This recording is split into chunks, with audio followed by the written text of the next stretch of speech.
Welcome to Stuff You Should Know, a production of iHeartRadio.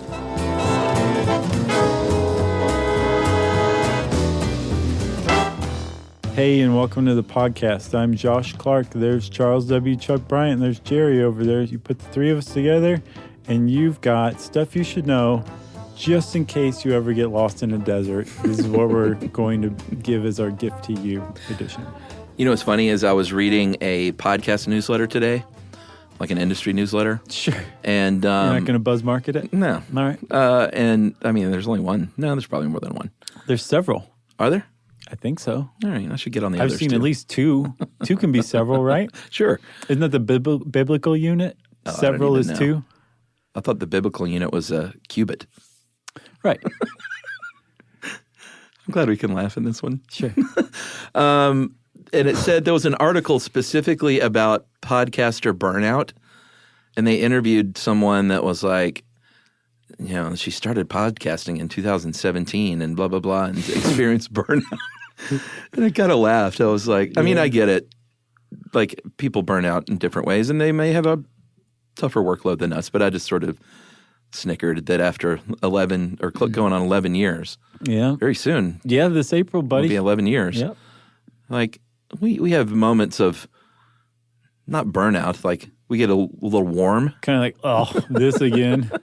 But that quickly passes. Very quickly. You know, I'm never like, I'm never burned out I would say that... to where I don't want to do this or anything. No, I know. I would say there's probably been like literally 5 times. I'm sorry to use the word literally, but I literally mean literally in this sense. Yes, because you've built a statue of paper mache after each time. Right. Representing each burnout. Right. Right, and they're on my desk, so There's you 5 of can them. count them. There's 5, Yeah. But it comes in like just digging into a topic at a time when there's like a bunch of other stuff going on or whatever. It's just been a really long stretch where maybe we're recording more than usual, and then when we get in here to record, it's gone. Agreed. That's when it doesn't happen. I don't think I've ever been, and let me knock on wood. I don't think I've ever been in a recording session with you and been like not wanted to do it. Agreed, my friend. And weirdly, I am more burnt out with movie crutch at times. Like, it sounds, trust me, I'm not seriously complaining, but ask Emily how many times I've been like, oh, I got to watch this movie tonight and take notes on it. Yeah. Because it takes long. Like, I have to pause to take the notes because I don't want to miss anything. Right. So it takes like 3.5 hours to watch a movie and take notes. And Plus, I would guess you're fundamentally not able to enjoy the movie. It's not like enjoying a movie, right? You're not quite, you're but analyzing it a movie. dents it a little bit. Sure. And it's at night. So I'm right, kinda, I guess. Yeah, you're right, kind of. All right, good. But it's at night, so it's like I'm technically not at work. And sometimes it's just like, I don't want to watch whatever. Mm-hmm. Yeah, don't Break. Who's was Point Break? Jordan Morris of Bubble and Jordan Jesse Go. Oh, okay. Yeah. Point Break is a good one. Not It was the remake, great. right? No. Okay. It was really kind of fun watching that, actually. I don't know why I pulled that one up. Okay. Because it was the most recent one I watched. I got you. So it was in your working. But to take notes on Point Break, it can be a little tedious. Right. Brah. There's that one great part where they do the midnight surf and Keanu has just learned, you know? And you just hear this, because it's obviously ADR, like recorded afterward. And you just hear him yell, I'm effing surfing, man. Nice. It's just such a great line. Does he say effing or the F word? Well, he says the F word. It would have been better if he would have said, I'm effing surfing. Maybe on TNT, that's how it sounds. Oh, boy. There's one. Oh, have you seen that? Sorry, I know we haven't even started yet, No, so let me that's just great. pile on Let's here. get it out of the way. Have you seen that video of Keanu on the New York, I believe, subway, giving a seat up to a lady who's standing? No, but he is a legendary good guy. Yes, who's been through some horrible stuff. Yeah. And I just want to be his friend. Keanu Reeves, if you're listening, Yeah, be my friend. let's and be Josh's friends, friend. okay? Well, he's your friend first because you asked. Well, we can share him. Okay. All right. I get him on Tuesdays and Thursdays. That's fine. So we can Those are our listen to busy stuff you days should know anyway. together. Yeah. Okay. All right. That's a fair deal. You can have him, we'll alternate weekends Okay. because you know Keanu on the weekends. That's a party. You think he's a good guy Monday through Thursday. See how many seats he gives up on a Saturday. All right. Okay, wait, hold on. One more thing. Can you imagine Keanu Reeves listening to this conversation at first kind of chuckling to himself and it's getting like weirder and weirder? Right. He just finally presses stop and maybe he never listens again. We just blew our chance, Chuck. All right, one more thing, Okay. and then I swear I'm done. I meant to tell you that I did some LA sessions recently for Movie Crush, and the great show High Maintenance on HBO. It's one of my all-time favorites. The dude on there, Ben Sinclair, as the guy, the weed delivery guy, is just like one of the main reasons I went there in person was just so I could meet him. I meet him, and the first thing he said was, "Hey, man, I used to listen to you and Josh when I was a shusher at this lesbian poetry bar." And I was like, what? I was like, first of all, it's a shusher. He's like, it's a poetry bar, you know? I sat there and shush people. And he's like, but I used to listen to you guys. I always wonder what you look like. Did Josh quit smoking? And I was like, why don't you people ever reach out? Right. I was like, do you know what that would have meant to me? Yeah.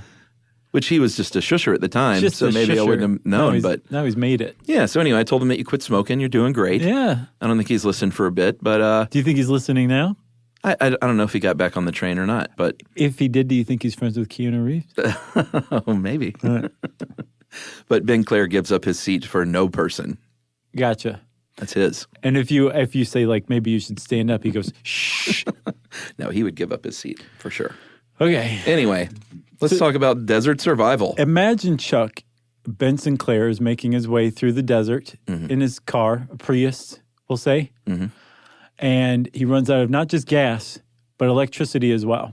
Which he might. He has a big RV actually that's worked into the show. Okay. He's in his RV. So he just straight up runs out of gas. Sure. Which probably happens a couple of times a day in a big old RV. I would imagine. Okay.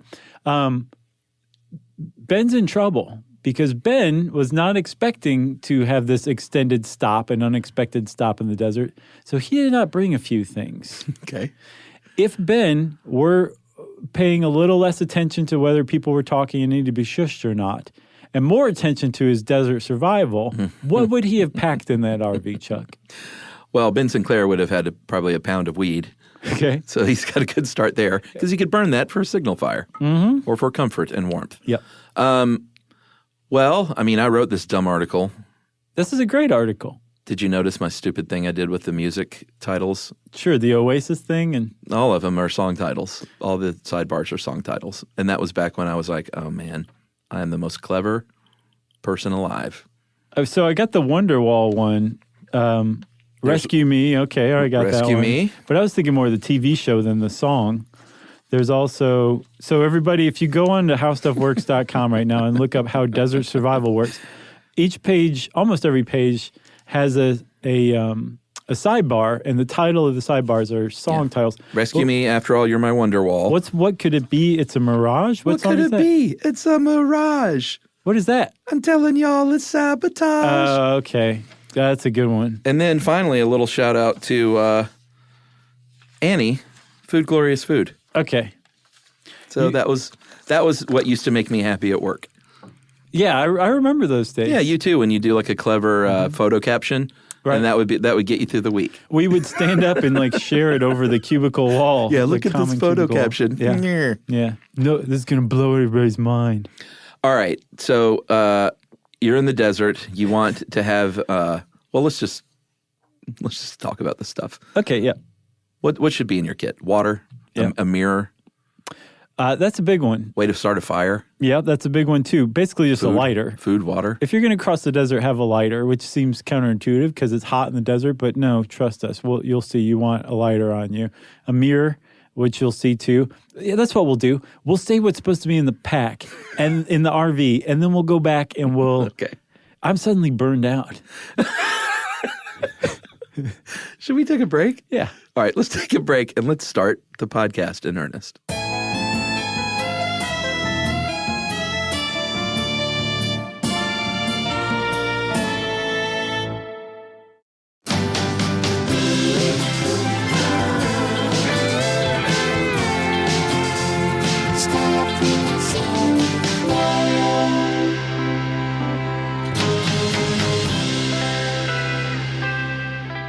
All right, everybody. Welcome to Stuff You Should Know. I'm Josh. There's Chuck. There's Jerry over there. And we're talking desert survival. So let's get to it. Yeah. And So- this is all due to the fact that we just recorded a very tough episode, so we're clearly just goofing off now. So we're talking about deserts, and we did a desert episode. Yeah. And a desertification episode too, and I think one on the Dust Bowl. But something that all deserts have in common is not sand, is not even heat. It's a lack of water. Yes. Technically, Antarctica is the largest desert in the world. And there's lots of water, but it's all locked up as ice. There's no available water in exactly the same way as there's basically no available water in Death Valley in California. Right. Deserts have the next thing that they have most frequently in common is, again, not sand, but exposed bedrock. Mm-hmm. All of those cool formations or whatever, that's actually the bottom of the earth you're seeing, exposed. All the soil has been dried out for so long because of lack of available. Down. Basically, it's been pantsed. It has. We got some good pants stories, by the way, coming soon. Yeah. The soil is so dry that it can't be held in place, so wind has blown it away, and so what you're seeing is the exposed bedrock. Sand only makes up something like 20% of the world's deserts. Yeah, I mean, you got pebbles, you have desert soil sometimes. Right. That bedrock you were talking about, we're going to talk about oases. Yep.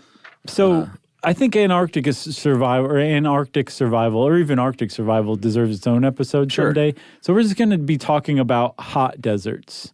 And all of that sand and exposed bedrock and pebbles bakes in the sun and shoots that heat back out, and it's just super hot. Okay? Yeah, so water is obviously the biggest problem if you get trapped in the desert on foot or in a car. And you think about I never go desert hiking. I don't need to worry about this. But have you ever been like, I'm going to take the long route through from Texas to California. Right. Because it's more scenic, and then your car breaks down, and you're in big trouble if you don't know what you're doing. That happened to a woman. I can't find her name right now, but she was a grandmother. I believe she's 72, who was driving in her Prius, and it ran out of gas and electricity on the way, I believe, to Phoenix. And she had an unexpected trip with her dog for 9 days. Oh, I think I remember that. And survived, actually. Amazing. Yeah. Did she eat her dog? No. Okay. Luckily, she did not have to eat her dog. Did she survive on the saliva of her dog? Yeah, they spit in one another's mouth. So it was kind of... But they did that anyway. It was a wash. So dehydration is obviously the first kind of physical symptom you might experience if you run out of water. Decreased frequency of urine, of course. If your urine is very smelly or very deep yellow, your mouth is going to be dry. As things increase dehydration-wise, you're going to get sunken eyes, your heartbeat's going to increase. And if you get to the stage where you literally have no urine, or if you're vomiting and have diarrhea, then you're in pretty bad shape. Yeah, so vomiting and diarrhea is like the last thing you want to do while you're dehydrated, because all it is just getting rid of any remaining hydration you have. Yeah, it's not good. That's a bad reaction to dehydration. And we'll talk about heat casualty coming up. Yeah. But I'm kind of psyched about that bit. Oh, yeah? Mm-hmm. But when we talk about water and rationing water, there's an old saying, ration sweat, not water, meaning don't drink all your water at once, but ration your sweat. Like they say not to, if you are lost like this, don't go hiking to find civilization during the peak of day. Yeah. You want to ration how much output and how much you're sweating. Mm-hmm. But you do have to take in that water. Yeah, so when you're in the desert, you recommend, or I should say the experts recommend, because this is obviously a very well-researched article, that somebody drink a gallon of water a day. Well, I mean, that's what they say if you've got unlimited amounts of water. Right. A gallon a day. You need to ration it somewhat if you have very limited water, obviously. Sure. But what you don't want to do, which happens a lot of times, is to be found dead with water in your canteen. Yeah, which is, God, it's haunting.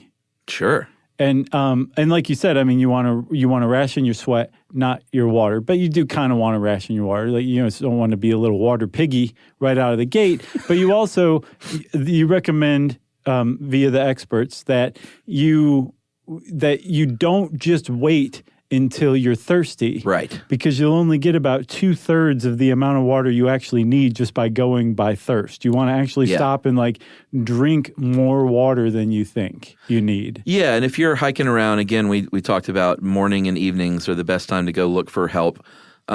If you see a trail, go down that trail because you have a better chance of finding someone there.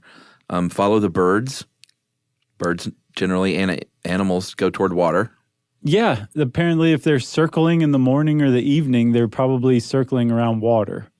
Try and get some groundwater going. But very wisely, you point out through the experts that if there's like a little, small mountain in between you and those birds and a longer way around the mountain that's flat, take the longer way that's flat. Because even though you might cut off a couple of hours between you and the birds, you're going to really exert yourself going up that mountain. Yes. Whereas instead you want to take the longer but slower, less exerting path to get to that water where the birds are circling. For sure. If you're with someone, don't talk. I mean, you can talk some, but don't just chat about your day. Yeah. Try to conserve your words. Try and breathe through your nose. What do you think about Grace Jones? If you happen to see any wet sand or standing water anywhere, then you're in luck because you can dig down in there and you will probably find more water under, this groundwater underneath it. Yeah, that's a bonanza. Oh, sure. If you find like a groundwater in the desert, you're probably going to be okay. Yeah. If you don't find any water and you run out of water, you're probably not going to be okay. No, you also want a fire, which you said isn't very intuitive, but if you've ever spent any time in the desert, the temperature swings are huge. You can get cold in the desert at night. Yeah. And then fire allows you to purify water. There's that whole safety feeling. It keeps mountain lions away. Right? Sure. I would guess just about any critters don't go near fire because they associate it with wildfires in the desert, brush fires. Rescue signal. You can do that old trick. I think we even did a show on smoke signals early on. No, I don't think so. No? No, and I wanted to. Did. I keep forgetting to write. Are you sure? I'm pretty sure. It was like an early I'll episode. have to go listen to it. Yeah. Because I've wanted to do that one. It's probably not very good. But your whole point of all this is to find people and to get rescued. Yeah, you make a great point about that. Yeah. The point of being lost in the desert is to make yourself visible. Yeah, the point of not being lost, rather. Sure. Or being lost and finding rescue. The key to being found. How about that? Right.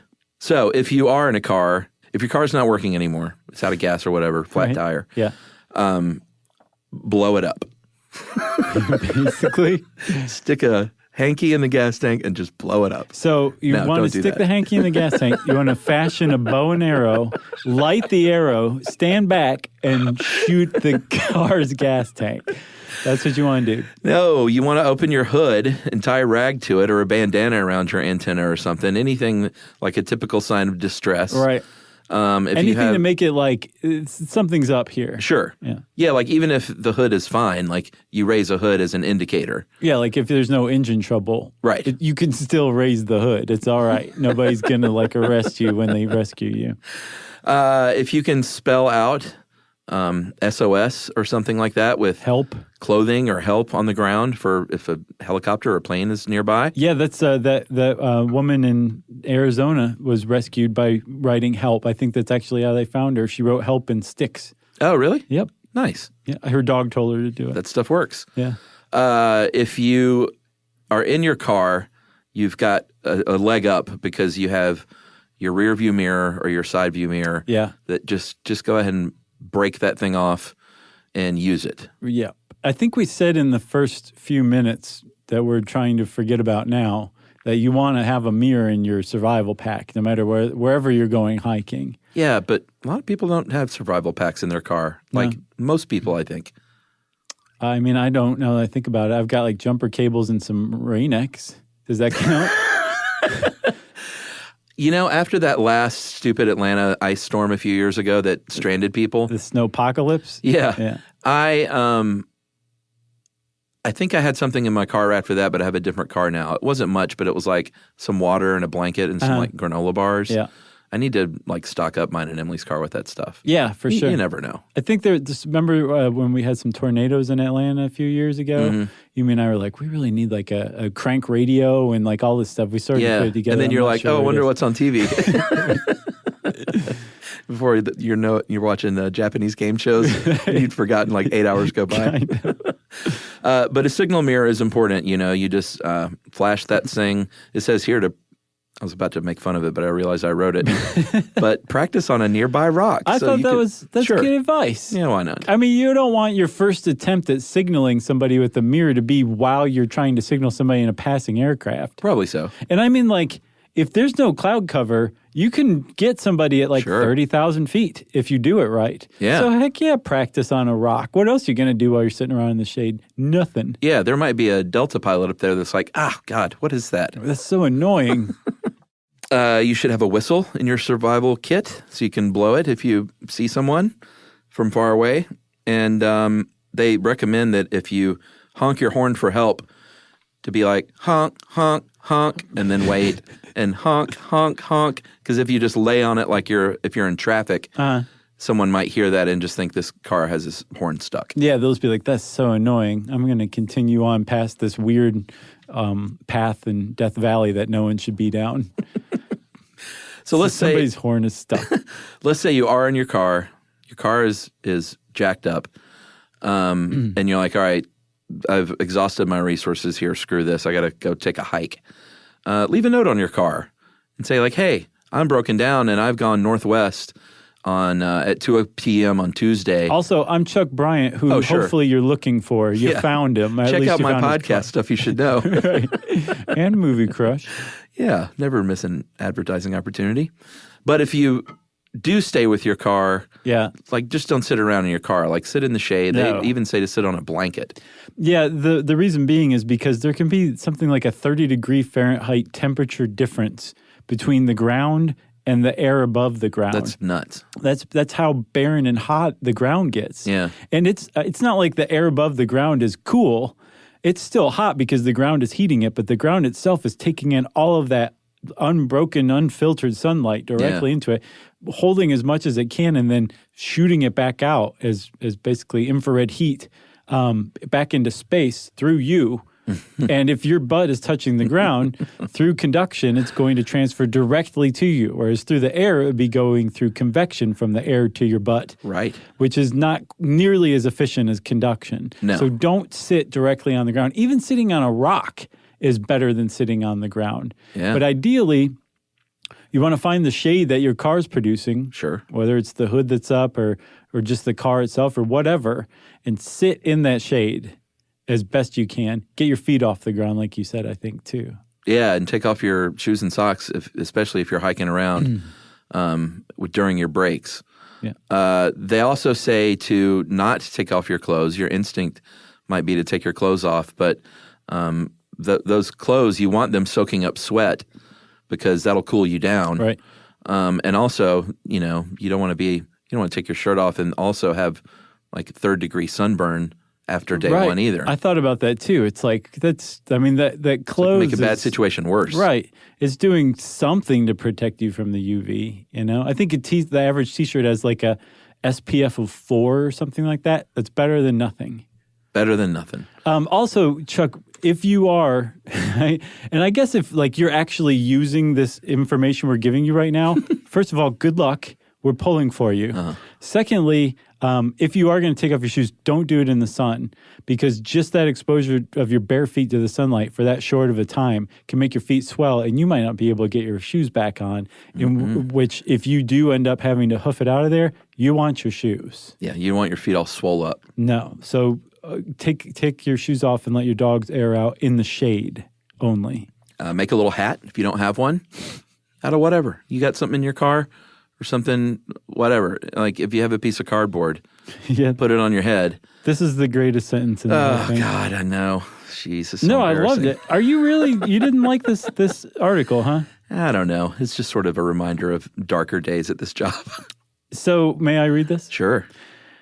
If you don't have a hat to wear, fashion a head covering with what you have on hand. You may look silly wearing a cardboard hat, but your goal is to survive, not win a beauty contest.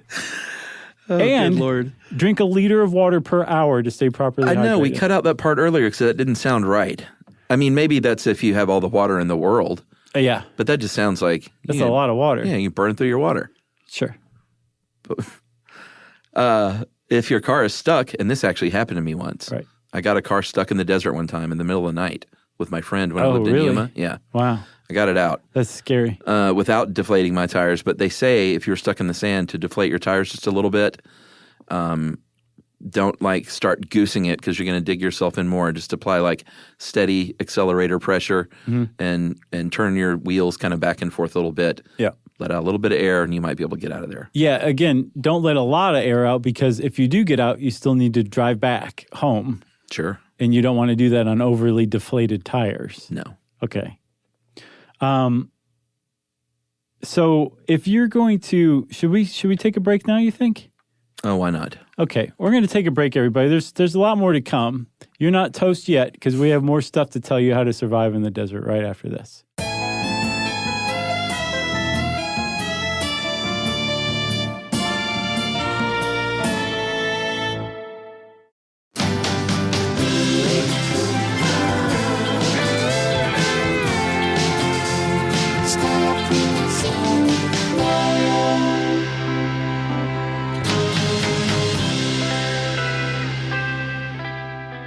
I really do love that sentence. That was a great sentence. There's one more in here I can't wait to call out too. Oh, I'm sure I know what it is. Should we talk about Oases? Sure. I mean, it depends on where you are, but you know, an oasis is just when wind has blown away enough sand that you get down to that groundwater. That's all an oasis is. Yeah, you know, like an aquifer? Yeah. Imagine if there's nothing above the aquifer, now you got a lake. Boom.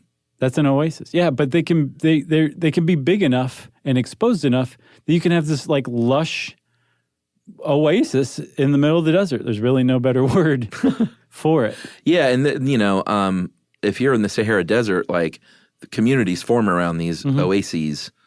There's one very large one called the Karga Oasis that is 100 miles long and, depending on where you are, 12 to 50 miles wide. Yeah. That's plenty big to hold small towns.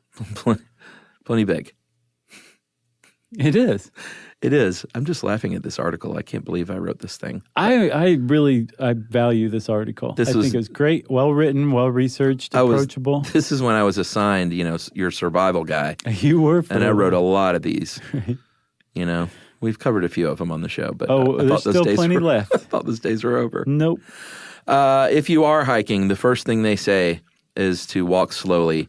You may, your instinct may be to get out of there fast and find help fast. Very good advice. But that's no good. No. Not only do you want to remind yourself to slow down, because that's what it takes. You're not going to just walk slowly automatically. You're going to be freaked out. Yeah. So you have to stay calm and say, I've got to walk slow and just take breaks about 10 minutes out of every hour, I think. Yeah. But if you're with a group, you want to walk, you want to set your pace by the slowest and least fit person in the group. Yeah. Just everybody walk that slow. That person will help pace everybody else. And it will keep that person from just dying trying to keep up. Like literally dying trying to keep up. I mean, everyone else has to be like, geez, Big Larry in the back is really holding us back. Yeah. But Big Larry is probably walking at the right speed. Right. Which is slow. At least for you. He's walking slow enough for you to slow you down. That's right. That's not a T-shirt, but it's still true. Should we get to your favorite part of this, which is heat casualty? Yes. I know you got some science on this, right? Yes.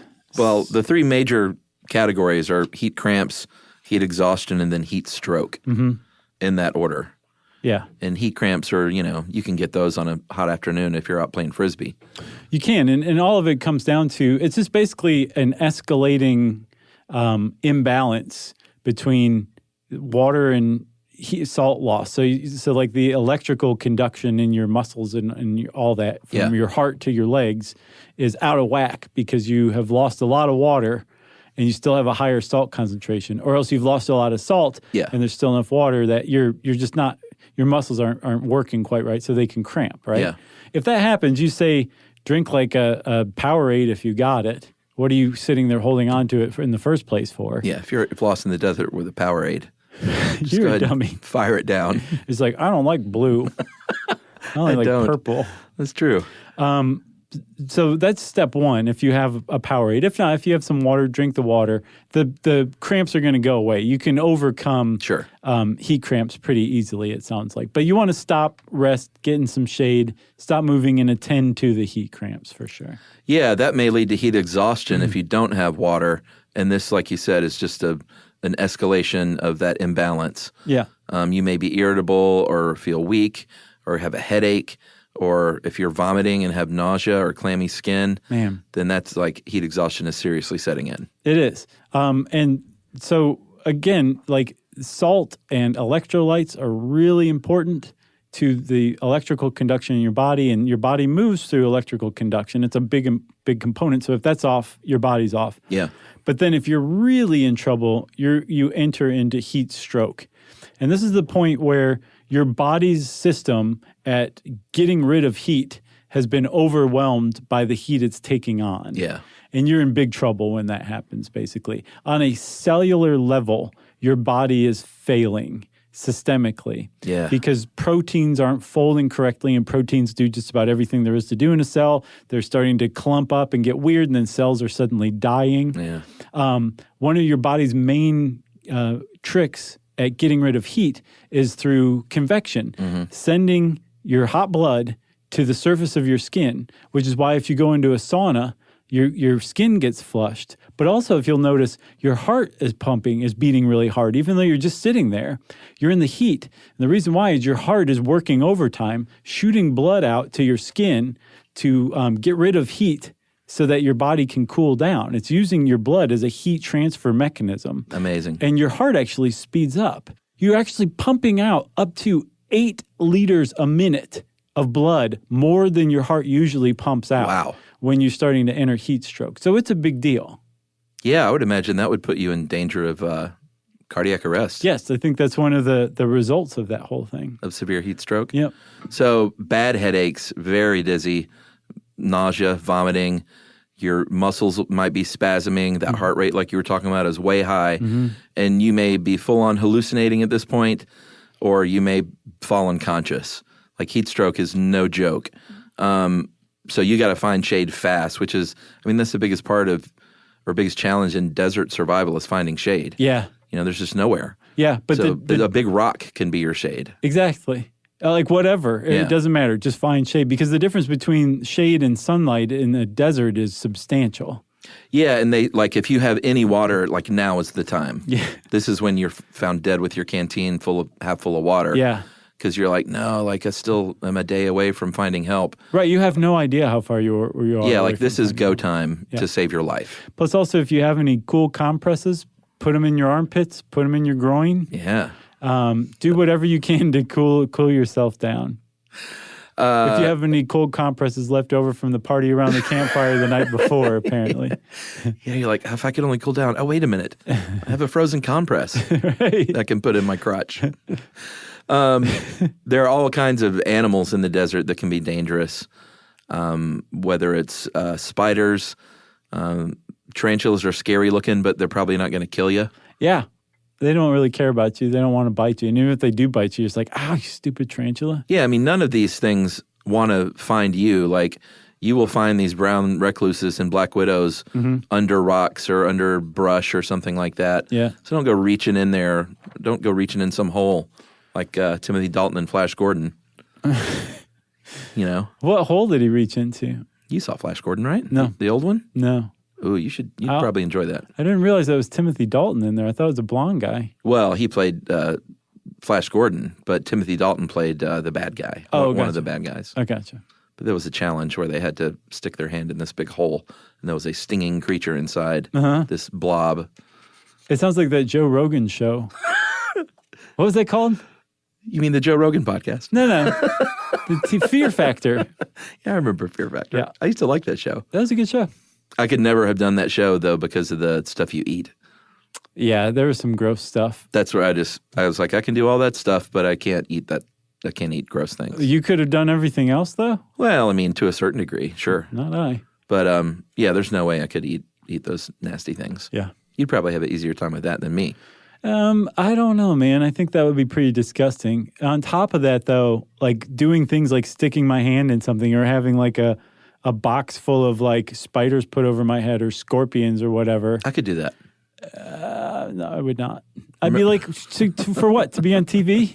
Well, exactly. It's all right.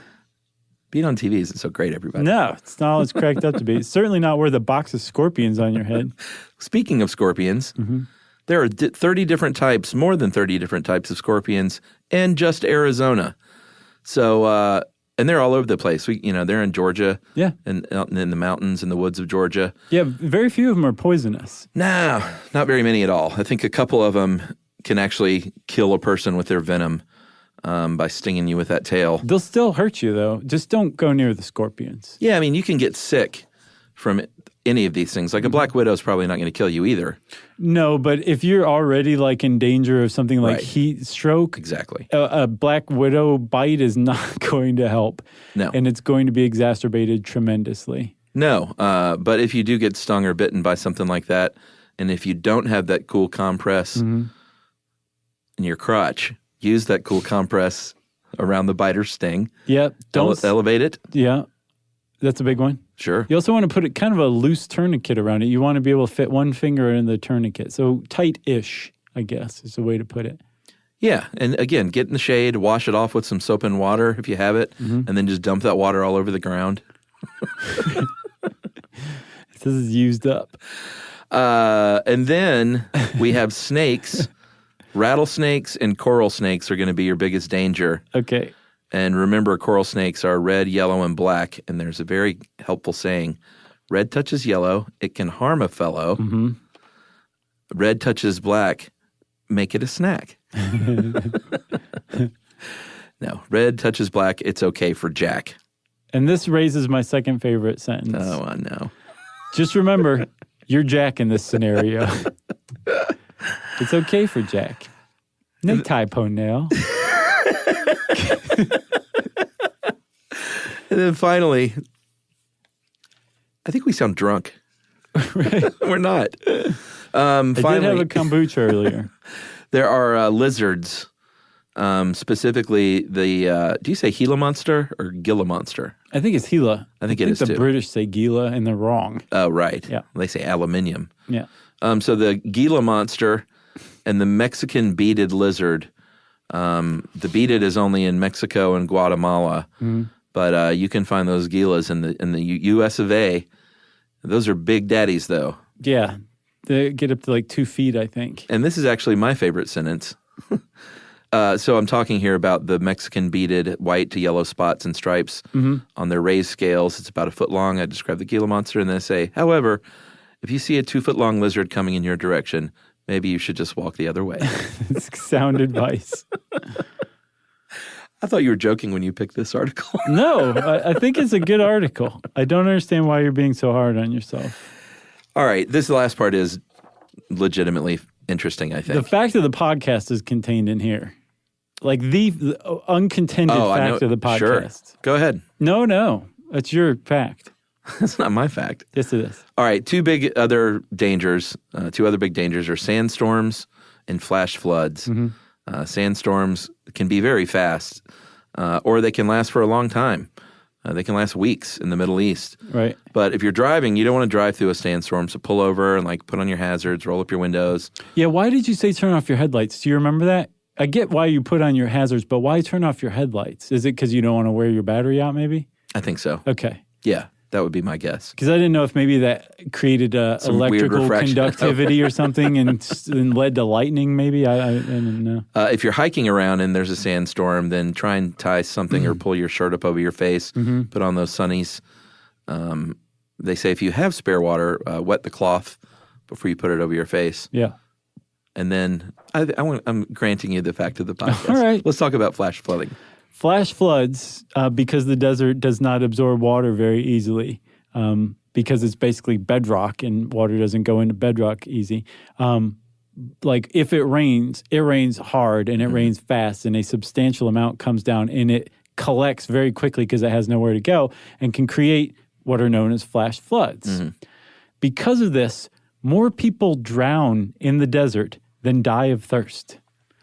That's what they say. That is an amazing fact. That's one of the most amazing facts I've ever heard in my life. It really is. And then what was the James Franco movie, The True Story, where like he was 127 hours? Yeah, like there was a flash flood in that, right? I don't remember. I think so. I feel like it rained and he was like, oh, thank God it's raining. And then the water just started rising really fast around him. Yeah, you're right. Because he was in a gully. But if don't camp out overnight in a dry creek bed because it is no joke. It can happen really fast. Mm-hmm. And I was driving through New Mexico once on my big out west trip post-college, and my friend and I drove through the most hellacious storm I've ever seen in my life. Mm-hmm. And we literally saw water flowing uphill. Wow. And I was like, am I seeing things? And he was like, no, dude. He's like, that is definitely uphill. And water was flowing uphill somehow. Yeah. I guess it was just so much of it. But we drove through it until we saw in front of us telephone poles like down on the highway, and all in front of us. And we were like, I think we should probably pull over at this point. Right. And we waited out. But they're usually pretty quick. It's not like it does this for like days like it does in Atlanta. No. It was like 30 minutes of rain. Right, but it can be inches and inches of water. And again, amazing how fast. 6 inches can pick up a car and carry it away.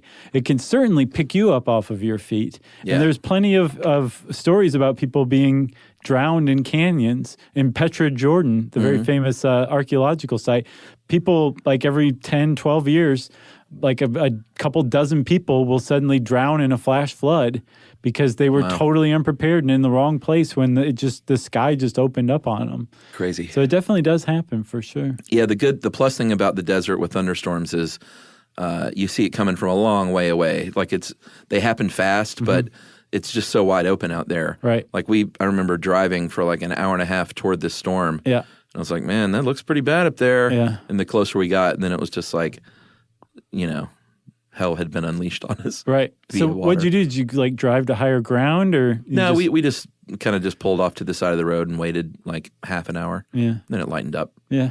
But it was crazy. Yeah, it was pretty scary. Yeah. I mean, not being in a car, but just seeing how like it went from sand to feeling like we were in a river in like 20 minutes. That's crazy. Yeah. Glad you made it, Chuck. Yeah, I'm all right. You survived to write this article. That's right. Which was a good article. If you want to see this article yourself in person, go to howstuffworks.com and type in Desert Survival by one Chuck Bryant, and you will agree with me it's a good article. And since I said that, it's time for listener mail. Hey guys, listened to Central Park episode and really enjoyed it. The content was spot on as always, but Josh made a comment about the podcast being too conversational. I think this is a really appropriate listener mail, Chuck. How funny is that? I think the conversational aspect is one of the most special things about it, guys. The banter between you two makes me pause for thought and oftentimes laugh. As an educational podcast, I think having dialogue and debate about these subjects is important. In my own household, Stuff You Should Know is a very important part of our lives. I introduced it to my boyfriend almost 3 years ago and has taken a special place in our relationship. For 2 years, we were long distance, myself in Canada and him in Sweden. Wow. And we would download episodes when traveling. It always gives us something to talk about and keep the conversation going. Makes us laugh together, and we even sing the jingles. My favorite is the opera version, much to his dismay. My favorite episode is the golden age of grave robbing, which makes me laugh so much that I had to put it on, that I still like to put it on when I'm having a bad day. That was great. I loved hearing that. That was the live one, right? Mm-hmm, from London. That's right. I once joked that I would sell my dog, my first dog, for a ticket to one of your live shows. You don't have to do that. You can exchange money instead. That's right. Or, Stacy, if we're coming to a town near you, give us an email. Yeah. I'll put you on the old list. Just threaten to sell your dog and we'll get you in for free. That's all it takes. Guys, thanks so much for giving us a jumping off point. For more conversation and debate, please give a shout out to my boyfriend, Jeff. Wow. Sorry, Jeff, that I got on listener mail before you. Yeah, take that, Jeff. Yeah, that is Stacy Coombs. The only way that could get any more appropriate is if this episode comes out and Jeff is lost in the desert. I hope that didn't happen. I hope so too, but I mean, that would really round out this episode, don't you think? Yeah, but Jeff, if you're out there, look for an RV. And Ben Sinclair might be inside. He'll probably give you some weed. Thank you, Jeff and Stacy's unnamed dog, who is not for sale. If you want to get in touch with us, you can go to our website, stuffyoushouldknow.com, and check out all of our social links there. And you can also send us an email to stuffpodcast@howstuffworks.com. Stuff You Should Know is a production of iHeartRadio. For more podcasts from iHeartRadio, visit the iHeartRadio app, Apple Podcasts, or wherever you listen to your favorite shows.